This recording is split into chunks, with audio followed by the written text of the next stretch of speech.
갈라디아서 2장 성경 보시겠습니다.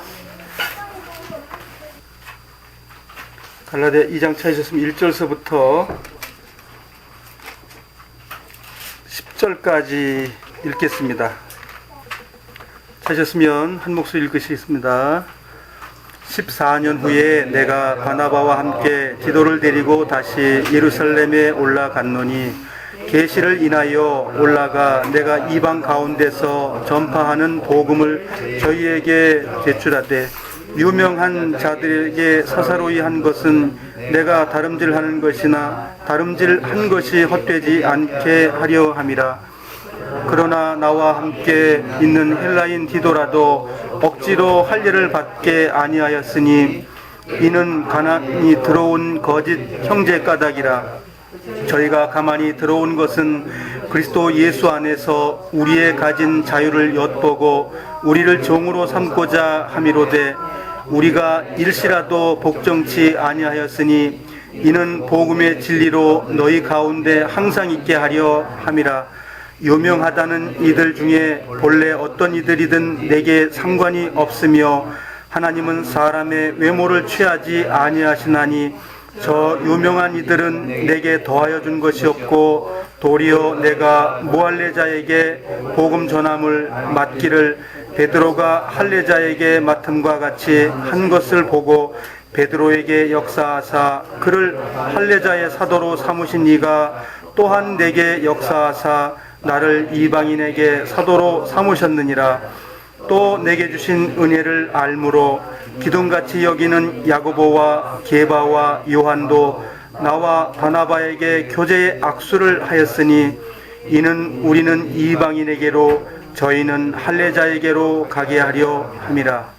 다만 우리에게 가난한 자를 생각하는 것을 부탁하였으니 이것을 나도 본래 힘써 행하노라.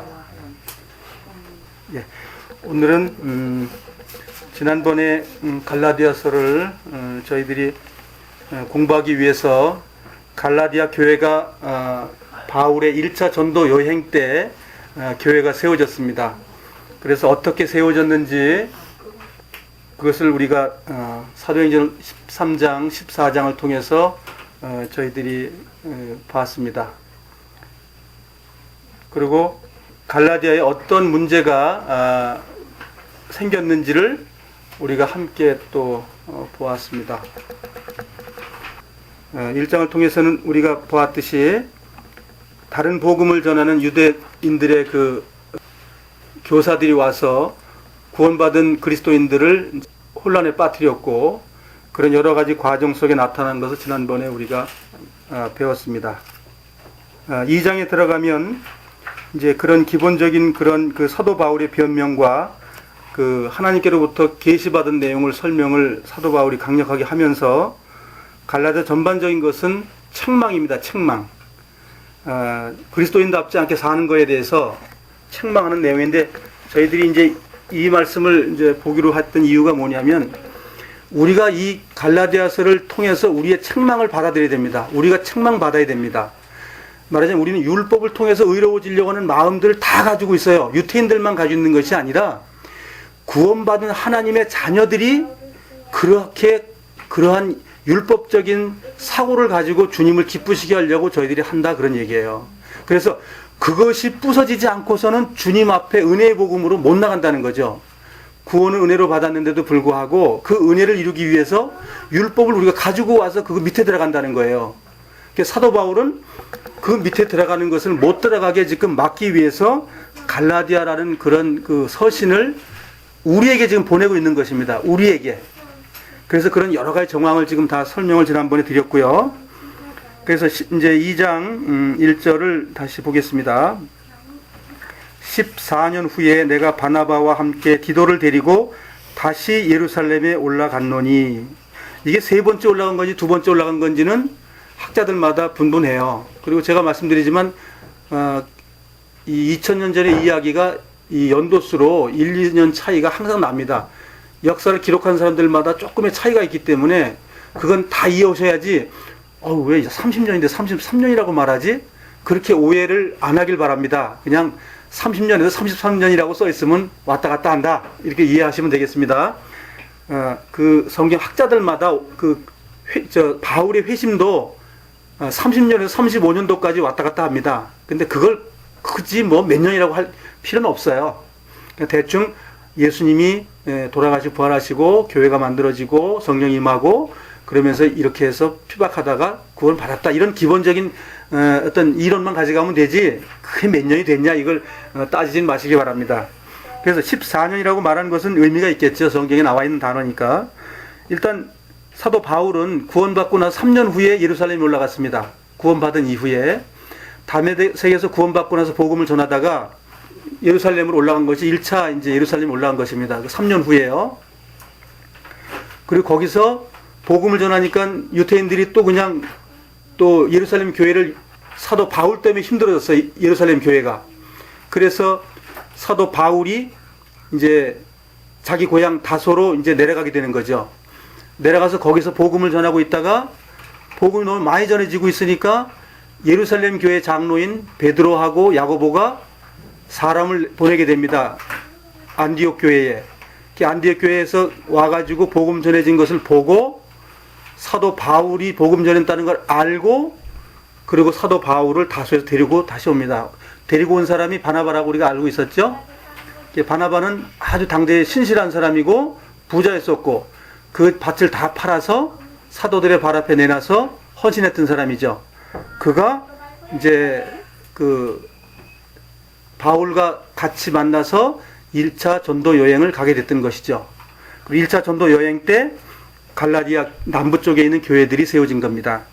거기에서 이제 14년 후에 이제 그 예루살렘에 갔다 온 이야기를 갈라디아에 있는 교회 신자들에게 이제 변명하는 내용입니다.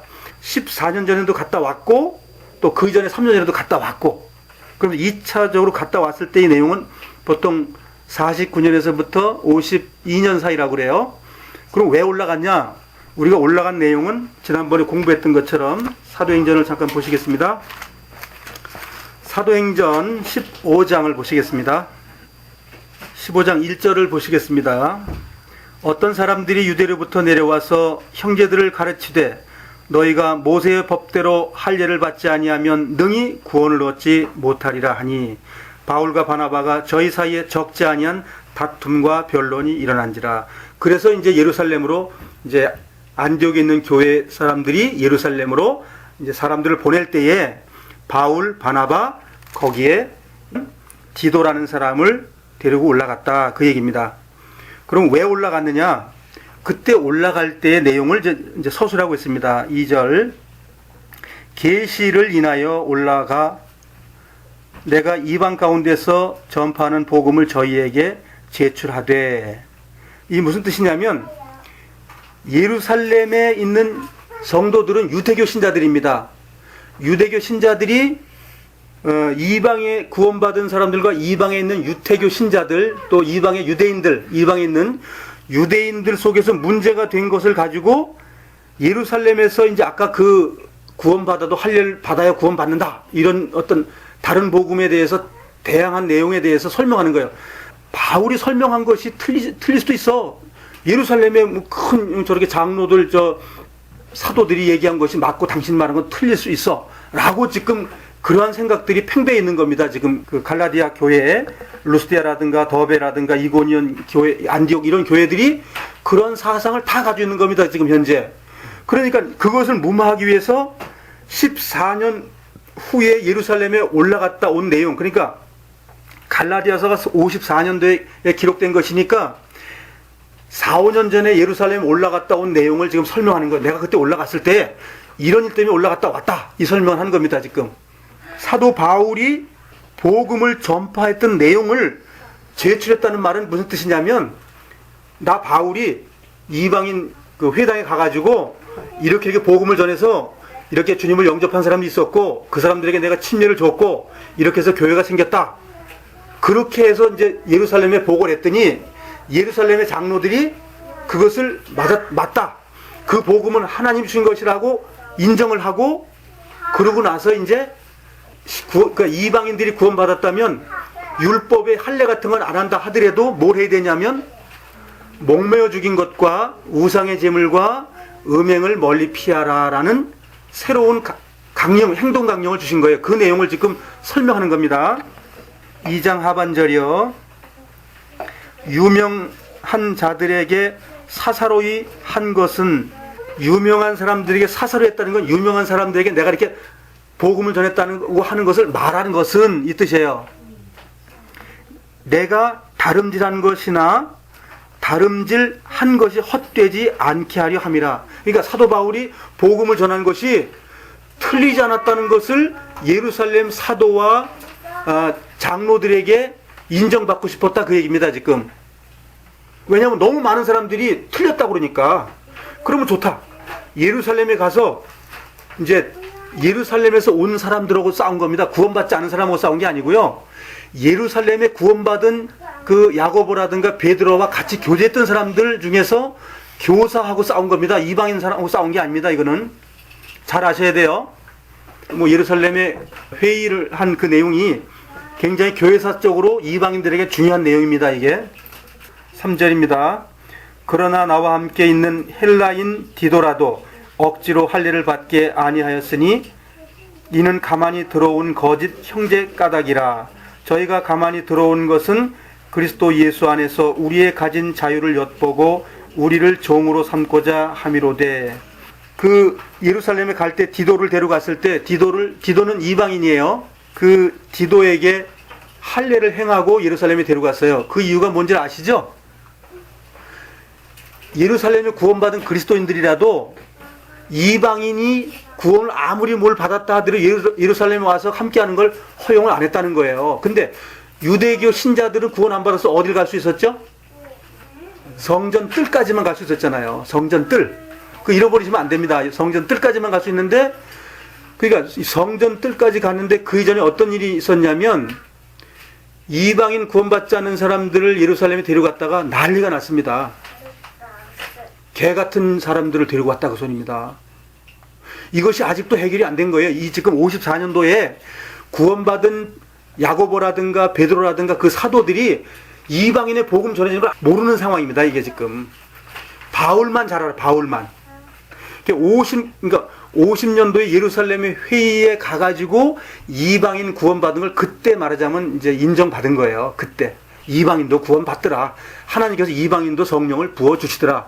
그걸 베드로가 그거를 이제 말하자면 인정을 했고, 그 말을 예루살렘 교회 식구들에게 완벽하게 이해시킨 사람이 누구냐면 바나바예요. 바나바는 어디가 고향이죠? 섬. 기억 안 나세요? 영어로 쿠프로.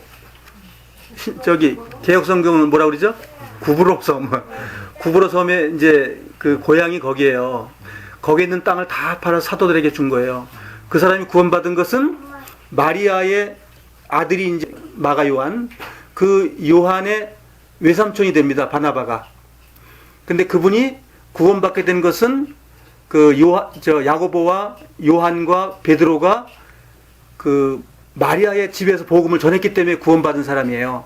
그래서 그때 바나바는 자기 동네에 가가지고 땅을 다 팔아가지고 사도들한테 내놓은 거예요. 그래 놓고 주님을 위해서 이제 목숨을 내놓은 사람이 바나바예요. 헬라인도 할례를, 그러니까 율법을 주장하면서도 지금 할례를 준 이건 너 왜 줬냐라고 따져 물으면 할 말이 없을까봐 지금 바울이 그 디도의 할례에 대해서 설명을 자세히 하고 있는 겁니다. 지금 왜 했냐면 이러이러해서 안 해도 괜찮은 건데 예루살렘의 유태인들하고 교제를 하려니까는 했다, 그 소리입니다. 억주는 하지 않았고, 그러니까 말하자면 억주를 했다는 뜻은 뭐냐면 디도가 유태인들의 삶과 그네들의 행동 방식을 알고 스스로 할례를 받았다, 그 소리입니다. 억주시킨 게 아니고.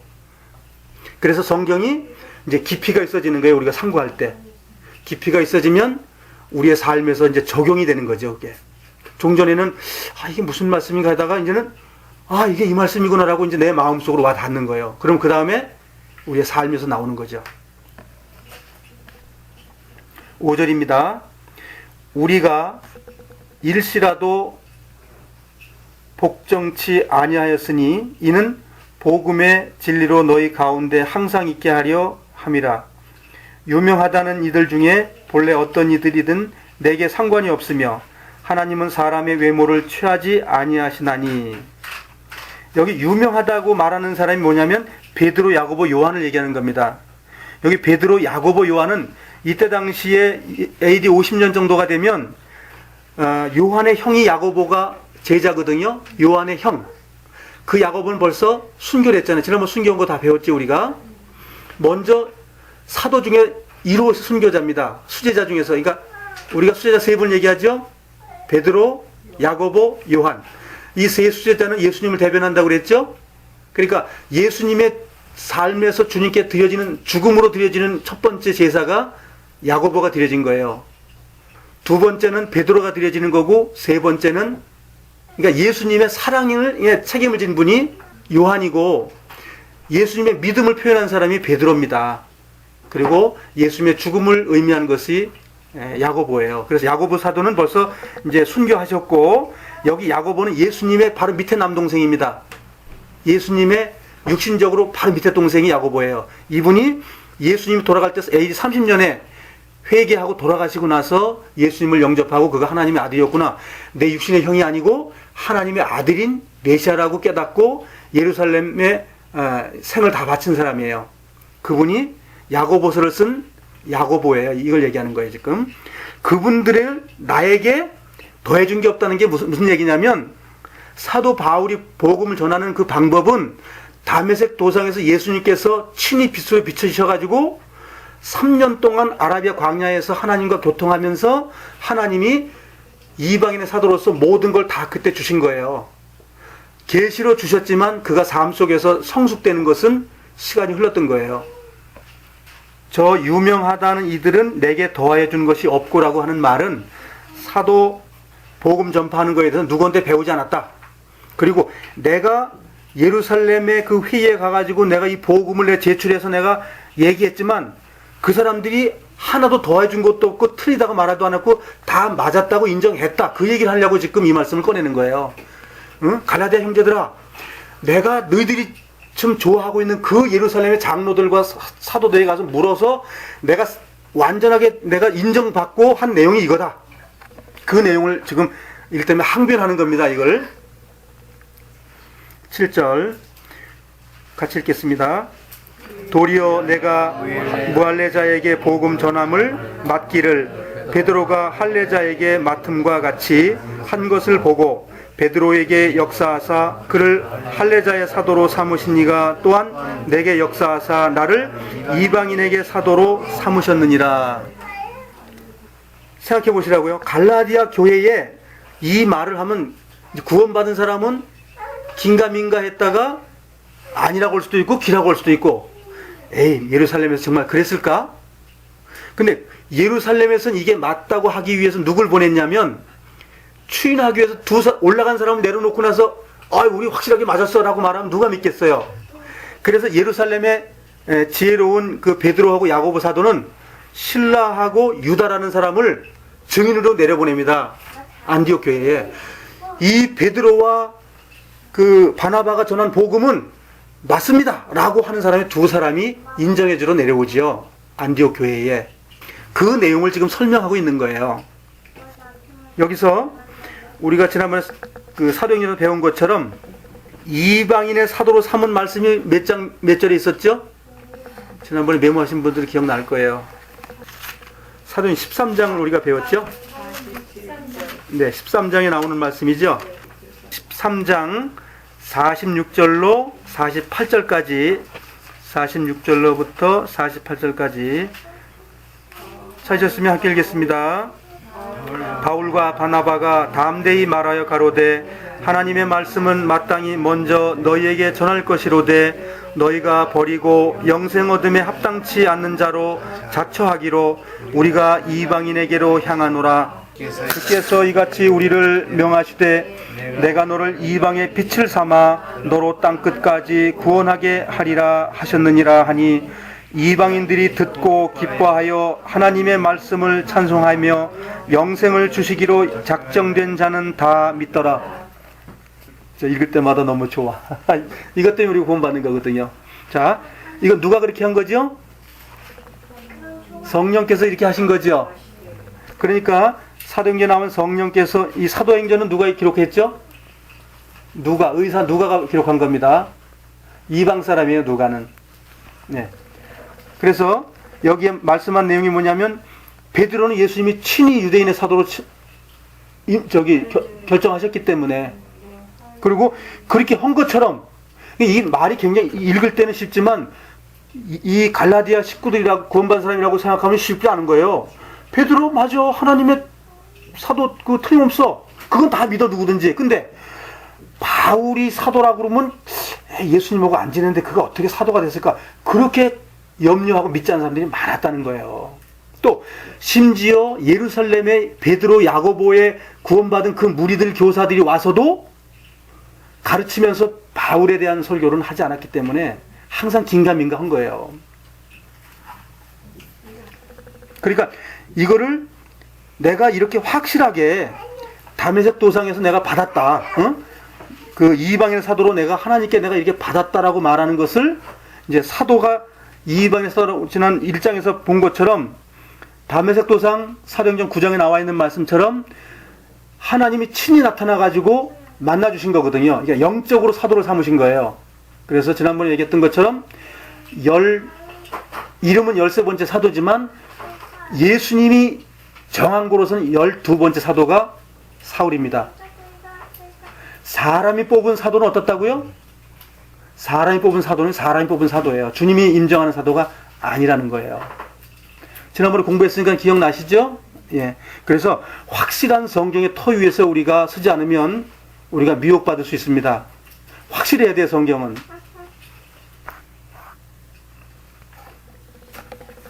구절, 또 내게 주신 은혜를 알므로 기둥같이 여기는 야고보와 게바와 요한도 나와 바나바에게 교제의 악수를 하였으니, 이는 우리는 이방인에게로 저희는 할례자에게로 가게 하려 함이라. 자, 이제 예루살렘에서 합의를 봤다는 겁니다. 합의를 본 건데 어떻게 봤냐 하면, 야고보, 게바, 요한은 유대인에게로 복음 전하고, 또 바나바하고 바울은 이방인에게로, 그 무할례자들, 그러니까 이방인 할례 받지 않는 자들에게 복음 전하는 걸로 합의를 했다, 그 얘기입니다. 예루살렘 50년도의 회의라는 건 간단히 그 이방인들에게 율법을 지키게 하는 거 하지 말아라, 유대인에게는 계속하고 이방인에게 무거운 짐을 지는 건 절대 안 된다라고 합의가 된 내용입니다. 이게 이 합의에서 중추적으로 역할하신 분이 야고보예요. 야고보가 결정을 내립니다, 이 내용에 대해서. 성경을 좀 보겠습니다. 사도행전 15장 24절서부터 29절까지 읽어보시겠습니다. 들은즉 우리 가운데서 어떤 사람들이 우리의 시킨 것도 없이 나가서 말로 너희를 괴롭게 하고 마음을 혹하게 한다 하기로, 사람을 택하여 우리 주 예수 그리스도의 이름을 위하여 생명을 아끼지 아니하는 자인 우리의 사랑하는 바나바와 바울과 함께 너희에게 보내기를 일치 결의하였노라. 그리하여 유다와 실라를 보내니 저희도 이 일을 말로 전하리라. 그러니까 유다와 실라를 이것에 확신한, 그러니까 그 예루살렘의 그 장로들이 확실히 맞다라고 결론 내리면서 바나바와 바울과 두 사람을 같이 데려오면서 보냈다, 그 얘기입니다. 28절, 성령과 우리는 이 요긴한 것들 외에 아무 짐도 너희에게 지우지 아니하는 것이 가한 줄 알았노니, 우상의 제물과 피와 목매어 죽인 것과 음행을 멀리할지니라. 이에 스스로 삼가면 잘 되리라. 평안함을 원하노라 하였더라. 예루살렘의 회의에서 회의의 결과를 이방인들에게 이제 선포하는 내용입니다. 이방인들 율법 지키지 않아도 됩니다. 유대인들 은혜 가운데서 지켜지는 겁니다. 이것을 결의했다는 겁니다. 예루살렘 구원받은 그리스도인들이 모여서. 이걸 잘 이해를 하셔야 돼요. 이걸 이해를 못하면 유대인이나 이방이나 막 섞어버리면 아무것도 안 됩니다. 그래서 얼마나 그때 당시에 섬세하냐면 말하자면 예루살렘에서 결정된 내용을 유다와 실라를 내보내가지고 그러면 유다와 실라라는 사람이 교사입니다. 교사. 안디옥에 가서 가르치고 했던 사람들이 유다와 실라예요. 그렇기 때문에 유다와 실라를 다시 보낸 거예요. 다시 말하면 유다와 실라가 바울과 바나와 대판 싸운 사람이다. 그런 얘기예요. 15장에 나와 있는 15장 1절서부터 나와서 2절에 나와 있는 큰 다툼이라는 것은 유다와 실라하고 심히 다퉜기 때문에 그 사람들이 다시 내려온 거예요. 이해되시죠? 그러니까 구원받지 않는 사람들이 와서 방에 넣거나 그러니까 이방인들에게 전한 내용이 아예 구원받지 않은 유대인 교사도 있지만 예루살렘에 구원받은 교사들도 와서 가르친 내용이 이방인 교회는 혼란을 가져오게 되는 그 결과가 나왔다 그 얘기예요. 무슨 얘기냐? 구원받은 그리스도인들이 그래도 구원받은 율법을 지켜야지. 우리가 구원받았는데 거룩해져야지. 이렇게 하는 것이 문제다 이거예요. 그것을 뛰어넘는 말씀을 우리 공부하는 것이 갈라디아서예요. 이렇게 중요한 것이에요. 갈라디아서가. 우리 신앙인들에게 그 위치가 너무너무 높은 거예요. 단순히 율법을 지켜라 말이라 그 뜻이 아니에요. 그래서 이거를 이제 6장까지 우리가 다 가면 우리의 삶이 어떠해야 되는지 확실하게 드러나는 겁니다. 어떻게 죽어야 되는지, 어떻게 주님 앞에 드려져야 되는지, 어떻게 우리 몸이 산제사가 드려져야 되는지 확실히 알 수 있는 거예요. 그리고 9절에 나와 있는 야고보, 게바, 요한, 성경에는 나와 있는 순서가 말하자면 계급입니다. 말하자면 베드로가 먼저 나와서 베드로가 더 권위가 있다는 뜻이고요. 야고보가 위에 있으면 야고보가 더 권위 있다는 뜻입니다. 그러면 기본적으로 예루살렘 교회를 여기 야고보, 게바, 요한, 이게 단어가 무슨 단어죠? 이 단어도 굉장히 중요한 겁니다. 여기 지금 이방인 말로 적었나요? 아니면 유대인 단어로 글을 썼나요? 야고보, 게바, 요한. 헬라 말이에요? 유대인 말이에요? 헬라 말이 아니에요. 무슨 뜻이냐면 여기는 이방인과 유대인을 구분하는 장이기 때문에 안 섞는 거예요. 말도. 베드로라고 말 안 하는 거예요. 게바라고 말하는 건 유대인식 이름이에요. 베드로라고 말하는 것은 헬라 말이에요. 게바라고 말하는 것은 야고보, 게바, 요한은 유대인에게 복음 전하는 사람이기 때문에 유대인 말로 기록된 거예요. 그리고 바나바하고 바울은 이방인에게로 한다라고 말하는 것은 단어 하나에도 이렇게 깊은 뜻이 있는 거예요. 성경은. 그리고 여기에 9절에 굉장히 중요한 말씀이 교제의 악수를 하였으니라고 했는데 킹제임스 성경을 한번 읽어보시겠습니까? 9절. 또 기름같이 여겨지던 야고보와 게바와 요한은 내게 주신 은혜를 깨닫고 나와 바나바에게 오른손을 내밀어 교제를 청하였으니. 네. 영어로는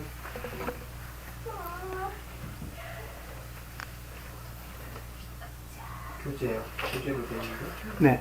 오른손을 청해서 교제.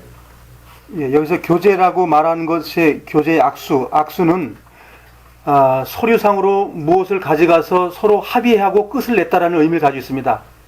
구약 시대에 매매를 하고 나면 그 동물 잡아서 발을 쪼개놓고 나서 그 둘이 그 앞을 지나가는 것과 같은 내용입니다. 그러니까 여기서는 할례자와 무할례자의 복음 전하는 이 일에 대해서 아주 확실하게 매듭을 짓는 거예요. 유태인들은 이걸 보면 그냥 이해가 되는 거예요. 이방인들은 이 교제에 악수했다니까 그냥 적당하게 그냥 인정했구나 이 뜻이 아니라 너무나도 확실하게 이거 확증했다 이 뜻입니다. 이게 그냥 단순히 그냥 말 서로 하고 토론하고 그냥 갔다 그런 의미가 아니라 확실히 이건 맞아. 그래 우리는 그러니까 유태인들에게 복음 전할 테니까 너희들이 이방인에게로 하는 것이 하나님께 계시가 맞았어.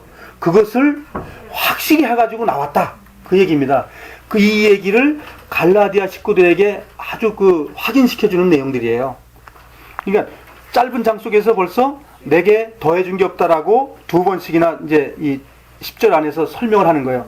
유명하다는 이들이 나에게 더해준 게 없고 내가 옛날에 너희들에게 말했던 거 있잖아. 그러니까 지금 이게 54년도에 전한 것이니까 몇 년도 전도 여행이라고 됐지 이게? 보통 46년서부터 49년도까지라고 얘기하는 거죠. 1차 전도 여행이.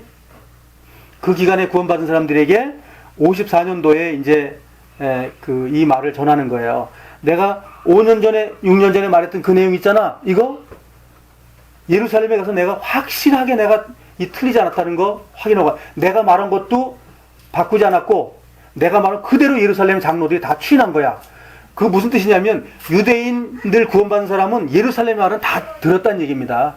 유대인 그리스도인들이 말한 건 다 받아들였는데 바울이 말한 거는 좀 약간 아리까리하다는 그런 뜻이에요. 그런데 그거를 지금 확실하게 지금 이렇게 되짚어주는 그런 내용입니다.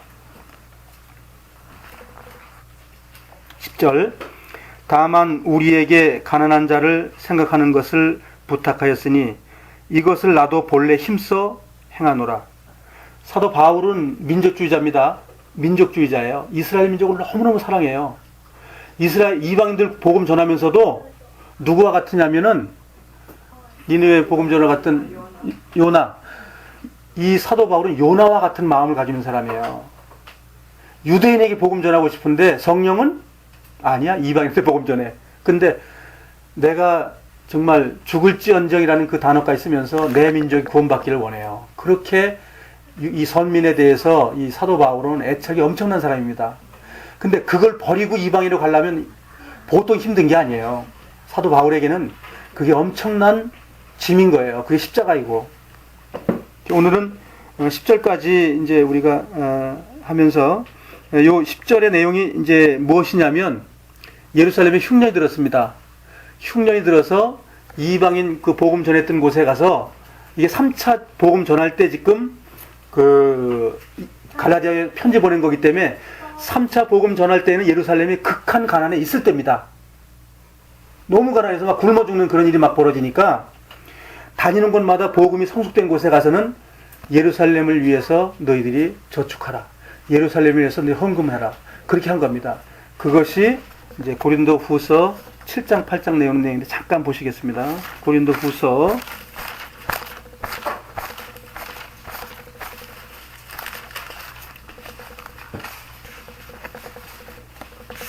'신약 성경엔 11조를 내라고 하는 단어는 두 군데 나오지만 11조를 내야 된다는 단어는 없습니다.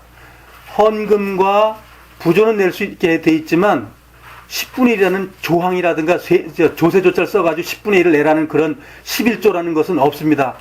이거 꼭 아셔야 돼요. 이거 모르기 때문에 내가 11조 떼먹는 도둑놈인가? 이거 하지 마셔요.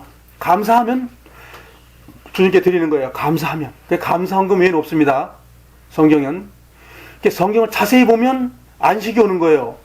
그런데 알지도 못하는 율법을 갖고 와가지고 괜히 불안해. 괜히 불안해한단 말이에요, 우리가. 9장 1절을 읽어보겠습니다. 9장 1절. 성도를 섬기는 일에 대하여 내가 너희에게 쓸 필요가 없나니 이는 내가 너희의 원함은 알미라. 내가 너희를 위하여 마게도냐인들에게 아가야에서는 1년 전부터 예비하였다 자랑하였는데 과연 너희 열심히 퍽 많은 사람들을 격동케 하였느니라. 그런즉 이 형제들을 보낸 것은 이 일에 너희를 위하여 우리의 자랑이 헛되지 않고 내 말한 것 같이 준비하게 하려 함이라. 혹 마게도냐인들이 나와 함께 가서 너희의 준비치 아니한 것을 보면 너희는 우사하고 우리가 믿던 것에 부끄러움을 당할까 두려워하노라.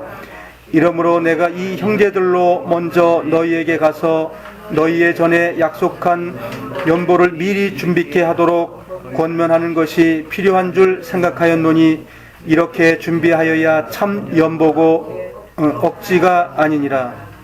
예, 이제 이 말씀이 그 참 연보에 대해서 이제 성경에 나와 있는 겁니다. 예루살렘이 기근이 너무 6년 동안 기근이 심해가지고 복음 받은 분들이 그분들 때문에 우리 이방 사람들이 구원받았는데 이방 교회가 가만히 있을 수 없다. 사도 바울은 그 이방에 도와주기 위해서 부조금을 걷는 일을 열심히 냈다고 한 말이 10절에 나온 말씀입니다.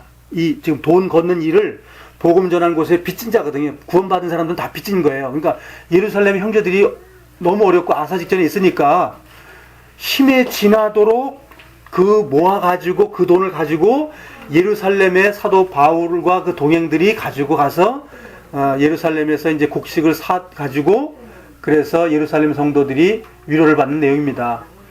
그래서 우리는 이 성경에서 나와 있는 연보에 대해서 고린도 후서 8장 9장의 내용을 우리가 보셔야 되고, 우리가 이와 같은 마음을 가져야 되는데요. 힘에 지나도록 했다. 무슨 꼭 돈만 가져갔다는 뜻을 얘기하는 게 아닙니다. 먼저 마음을 먼저 드리고, 식구들 사랑하는 마음을 먼저 주고, 예루살렘인 식구들은 알지도 못해. 누구 이름 알아봐야 뭐 야고보, 요한 이런 사도나 좀 알지? 모른단 말이에요. 모르지만 그 형제들이 어렵다는 것 때문에 목숨을 내놓는 일이 벌어진 거예요. 이게 헌금이에요. 이게 헌금이라고요. 성경은 이렇게 명확하게 가르쳐주고 있는데 자기들 배불리고 예배당 크게 지려고 맨날 11조 때문에 도둑놈이라고 자꾸만 가르치기 때문에 구원받은 그리스도인들까지도 미혹되는 거예요.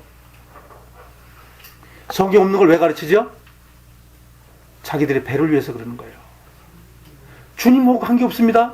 예배당 큰 게 하나님하고 어떤 관계가 있어요? 그런 논리로 얘기한다면 그렇게 초대교회에 성령이 불같이 일어나면 빌딩 수십 개를 지어야죠. 그 능력이라면. 그렇잖아요? 지금 성령의 능력 조금밖에 안 나타나는데. 주님은 내가 너희를 사랑한 것 같이 너희도 서로 사랑하라. 이 계명 외에는 더 큰 계명이 없습니다. 복음을 전해야 된다는 계명이 그보다 커요? 복음주의자들 교회들에서 말하는 것은 내가 너희를 사랑하니 너희 서로 사랑하는 그거는 저만큼 밑에 가서 이거 보이지도 않아. 복음 전해야 됩니다. 이거는 뭐 아주 하나는 빠지고 하나는 서지는데 그거는 성경은 이것도 하고 저것도 해야 될지라 그랬지 이거 버리고 저거 해야 된다는 말씀은 없어요. 예수님이 친히 돌아가시기 전에 먼저 말씀하신 거예요. 경중이 있는데 불구하고 복음 전하는 게 1등이래. 어느 성경이 있냐고 그런 거. 난 그런 성경 좀 봤으면 좋겠어요. 복음 전하는 게 1등이고 형제 사랑하는 게 2등이라는 성경 어디 좀 난 누가 가르쳤으면 좋겠어요. 정말 우리가 형제가 서로 사랑하면 구원받는 거, 복음 전하는 건 그냥 되는 거기 때문에, 예? 그래서 우리가 작은 모임이지만 주님의 명령한 걸 하면 어떻게 되는 거예요? 주님의 종과 주님의 제자가 되는 거잖아요. 그런데 복음 전하는 것만 해야 주님의 제자가 되는데 그건 뭐예요? 반쪽 복음밖에 안 되는 거예요.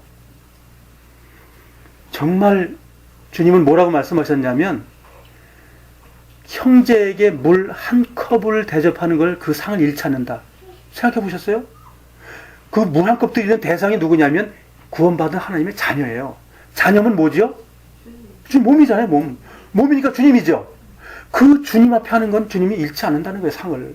그런데 예배당 크게 짓고 복음 전하는 것만이라고 가르치기 때문에 이 땅에 있는 그리스도인들이 병드는 거예요. 힘들어 죽겠는데 돈은 내라고 그러지. 응? 안 내니까 내 구원이 흔들리고 좀 신앙이 없는 것처럼 보여지지. 그러니까 불안한 거예요. 신앙이 완전히 갈 때야 갈 때. 주님의 톱에 딱 서야 되는데 교단의 교리에 서 있어가지고 흔들리는 거예요. 중요한 게 뭐냐면 형제자매 앞에 물 한 그릇 대접하는 그 마음이 주님의 이름으로 나와야 돼요. 내 힘 말고. 주님이 서로 사랑했다고 사랑해야 되는 거야? 사랑할 수 있는 일이 있다면 하는 거예요. 주님이 우리를 보시는 거예요. 주님이. 외모를 취하지 않는 그 주님이 우리를 보셔요. 거기에 당당하면 됩니다. 남이 어떻게 보든 아무 상관없습니다. 우리는 그 일을 하다가 주님 만나야 돼요. 그 일을 하다가. 그래서 우리는 어려운 환경에 우리가 있지만 우리가 교제 가운데서 내놔졌던 거는 우리가 기도해야 됩니다. 우리 기도의 사람이라는 거 아시죠? 주님이 들어주신다는 거 아셔야 돼요. 왜 모인다고요? 기도하기 위해서. 잃어버리시면 안 됩니다. 정말 집에서 우리가 기도하는 걸 게을리한다면 주님을 우리는 능멸하는 거예요. 기도의 사람들이 기도해버리면 뭐예요? 월권행위라고요. 정말 지난번에 어떤 형제가 간증했잖아요. 마음이 안 아프던가요? 마음이 막 아파. 아침에 일어나서 날 무릎 꿇고 기도했어요. 그 형제 이런 부분 주님 정말 교제 가운데 내놨는데 그 일 정말 되길 원합니다. 기도가 막 되는 거예요. 가슴이 아린 거예요. 이게 그리스도의 마음이지 박장근이가 아픈 게 아니에요. 주님이 아파하시는 거예요. 근데 교제 가운데 내놓지 않으면 기도가 안 돼요. 그 형제가 뭐라는지 어떻게 알아요 우리가? 모여서 성경에 뭐라 했냐면 죄도 고하라고 그랬어요. 내가 나쁜 짓을 했습니다라는 것도 고할 수 있어야 돼요. 왜? 그건 뭐냐? 그것이 우리가 주님 오실 때까지 해야 될 일이에요. 그래서 서로 위로하는 거예요. 연약하기 때문에. 전든 죄를 안 짓겠어요? 저도 죄를 짓잖아요. 고백하고, 응? 우리 자매를 내가 혼내킨 것도 내가 정말 교제에 내놓잖아요. 왜? 내가 육신이 연약하고 부족하기 때문에. 내가 주님이라 그러면 우리 자매를 왜 혼내키겠어요? 더 사랑해줘야지. 근데 육신이 있기 때문에 무엇이?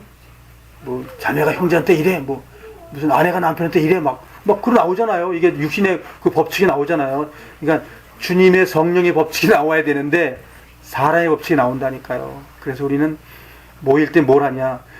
주님의 말씀으로 살아갈 수 있는 힘이 생기는 거예요. 교제 가운데 역사는 주님의 몸 가운데 주님이 치유하시는 거거든요. 그렇게 하고